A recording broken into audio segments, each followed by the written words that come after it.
하나님 말씀 고린도전서 13장입니다. 13장 전체 말씀을 함께 합독하시겠습니다.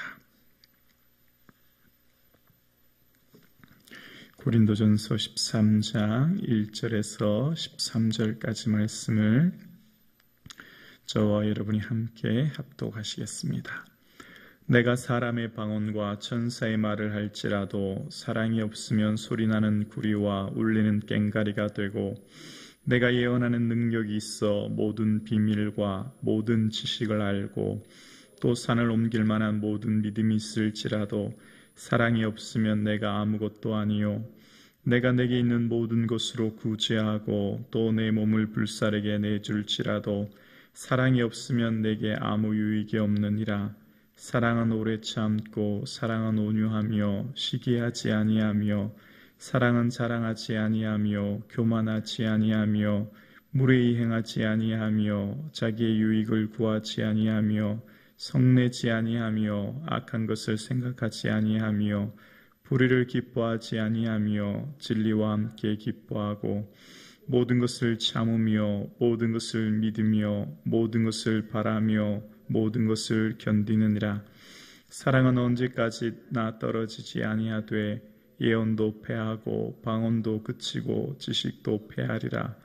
우리는 부분적으로 알고 부분적으로 예언하니 온전한 것이 올 때에는 부분적으로 하던 것이 패하리라. 내가 어렸을 때는 말하는 것이 어린 나이와 같고 깨닫는 것이 어린 나이와 같고 생각하는 것이 어린 나이와 같다가 장성한 사람이 되어서는 어린 나이의 일을 버렸노라. 우리가 지금은 거울로 보는 것 같이 희미하나 그때는 얼굴과 얼굴을 대하여 볼 것이요, 지금은 내가 부분적으로 아나 그때는 주께서 나를 아신 것 같이 내가 온전히 알리라. 그런즉 믿음, 소망, 사랑 이 세 가지는 항상 있을 것인데 그 중에 제일은 사랑이라. 아멘. 할렐루야. 아멘. 예수님의 마음을 헤아리고 그 뜻을 이루는 이 하루 되기를 주님의 이름으로 축복합니다. 아멘. 오늘 사랑은 7번째, 자기의 유익을 구하지 아니하며 라고 오늘 본문은 이야기하고 있습니다. 오늘 본문에 자기의 유익을 구하지 아니하며 이렇게 되어 있죠. 성경책에 유익이라고 하는 숫자 1번이 있고 그 아래 난하주 아래쪽에 보면 헬라어 것을이라고 되어 있죠. 70인역 성경에는 자기의 것을 구하지 아니하며 라고 번역했다는 겁니다. 그러니까 유익이란 단어는 없어요. 유익이란 단어는 의역해서 넣은 거죠. 그러니까 정확한 번역은 자기의 것을 구하지 아니하며 라는 뜻입니다. 그러니까 최근 ESV 영어 성경에는 자기의 방식으로 구하지 않는다, 이런 의미가 담겨져 있는데요. 자기의 방식, 자기의 고집으로 사랑하는 것이 아니라 상대를 배려해서 사랑한다, 이런 의미가 맞을 것 같습니다. 이 세상의 모든 경쟁과 갈등은 다 자기중심적인 삶 때문에 그렇지 않습니까? 오늘 이 본문이 여러분 좀 이해가 잘 되십니까? 자기의 유익을 구하지 않으며 사랑할 수 있을까? 모든 사람들은 사실은 다 보상을 바라지 않습니까? 보답을 바라고 무언가를 기대하고 그 의도가 있는데 자기의 것을 구하지 않는 것, 그런 사랑을 오늘 본문은 이야기하고 있습니다. 참된 사랑은 희생하지만 희생을 희생으로 생각하지 않죠.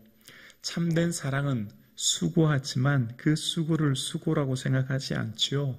참된 헌신은 그 헌신을 헌신이라고 생각해 본 적이 한 번도 없지요. 거기는 진정한 사랑이 있기 때문 아니겠습니까? 세상은 다 보상을 바라고 혹은 자기 능력을 과시하기 위해 사랑하거나 그 중심에는 자기 중심적인 사랑이 있는데 오늘 본문은 사랑은 자기의 것을 구하지 않는다라고 오늘 본문은 이야기하고 있는 것을 보게 되어집니다.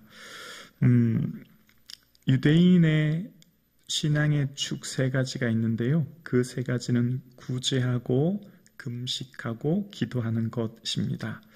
그 중에 구제에 대해서 예수님께서는 마태복음 6장에 말씀하실 때 오른손이 하는 것을 왼손이 모르게 하라라고 말씀하셨죠. 회당과 거리에서 나팔을 불지 말고 조용히 아무도 모르게 하라는 것입니다. 무슨 의미가 담겨져 있을까요? 그 상대를 배려하는 거죠. 그 상대 입장에서 그를 도와주는 거죠. 그러니까 어떤 일을 도와주고 어떤 일을 위해서 사랑을 할 때 무슨 내가 이만큼 했다, 자기 과시를 하거나 혹은 자기를 드러내거나 혹은 자기 의를 위해서 구제하는 게 아니라 그 상대를 정말 사랑한다면 그 상대 입장에 서서 그 상대를 배려해서 정말 아무도 모르게 조용히 도와줌으로써 그 사람이 다시 일어설 수 있는 힘을 주는 것을 예수님은 말씀하고 있는 것을 보게 되어집니다. 그래서 정말 진정한 사랑은 자신이 무슨 보상을 바라거나 자신의 과시를 나타낸 것이 아니라 그 사람의 입장에 서서 그 사람을 배려하는 것임을 알게 되어집니다. 오늘 본문을 묵상하게 되면 자기의 유익을 구하지 않는다라고 하는 것 사실 좀 불가능에 가까운 것이라 생각되어집니다. 이 세상을 살아가는 모든 사람들은 다 자기의 의도와 목적을 가지고 거기에는 어떤 보상 심리가 있는데 자기의 유익을 구하지 않고 살아가는 것 사실 좀 불가능하지요. 그런데 가능하기 위해서는 뭐가 필요할까요? 바로 예수 그리스도의 사랑을 경험한 사람만이 이 사랑이 가능하다 생각되어집니다. 예수 그리스도의 사랑만이 이러한 사랑이기 때문입니다. 그래서 바울이 고린도후서 12장 15절에 보면 이런 고백을 합니다.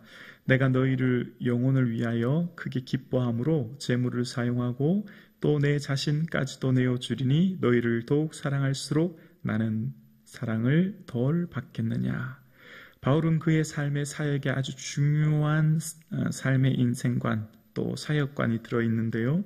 그것은 자신의 재물을 또 자신까지 내어주면서 이방인들을 위한 선교하고 주를 위해 헌신했다는 것입니다. 모든 것을 내어주며 한 것, 그것은 바로 온전히 하나님께서 그러한 삶을 기뻐하시고 그럴수록 하나님이 오히려 나를 덜 사랑하겠느냐? 아니라는 거죠. 하나님 나를 더 사랑할 것이다 라는 생각입니다. 뿐만 아니라 사도 바울의 사역에 있어서 아주 중요한 한 가지 고백이 로마서 9장 3절에 나옵니다. 바울은 이런 고백을 합니다. 나의 형제 곧 고륙 친척을 위하여 내 자신이 저주를 받아 그리스도에게서 끊어질지라도 원하는 바로라. 바울은 왜 이런 고백을 했을까요? 예수 그리스도의 사랑을 경험했기 때문입니다. 그렇게 자신을 향해 돌을 던지고 죽이려고 하는 사람을 용서할 수 있었고 그렇게 자신을 향하여서 돌을 던지고 죽이는 사람을 분노하거나 증오하지 않을 수 있었습니다. 그들을 사랑할 수 있었고 그들을 품을 수 있었던 것, 내가 심지어 저주를 받아 끊어질지라도 그들을 품을 수 있었던 것, 예수 그리스도의 사랑을 경험했기 때문이지요.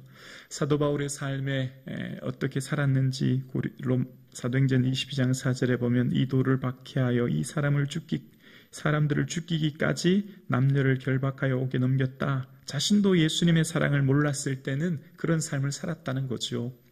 자신도 예수님의 사랑을 온전히 깨닫지 못했을 때 자신이 하는 모든 일들이 정말 하나님을 위한 일인 줄 알았기에 그런 사람이 가능했다라고 이야기합니다. 오늘 본문에 자기의 유익을 구하지 않는 것 어떻게 가능할까요? 바로 예수 그리스도의 사랑을 경험했기에 자기를 비워 종의 형체를 입으신 그 사랑을 알기에 가능한 것입니다. 그래서 빌립보서 2장 4절에도 보면 다른 사람의 일을 돌아보아 나의 기쁨을 충만하게 하라라고 이야기합니다.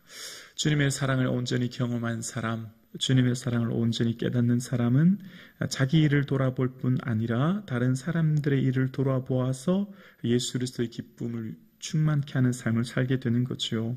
그래서 히브리서 10장 24절 말씀처럼 서로 돌아보아 사랑과 선행을 격려하며 라는 말씀처럼 나만을 위한 기도, 나만을 위한 헌신, 나만을 위한 인생이 아니라 서로 돌아보아 아픔을 보듬고 그를 위해 품을 수 있는 그 사랑이 저와 여러분의 삶 가운데 있기를 주님의 이름으로 축원합니다.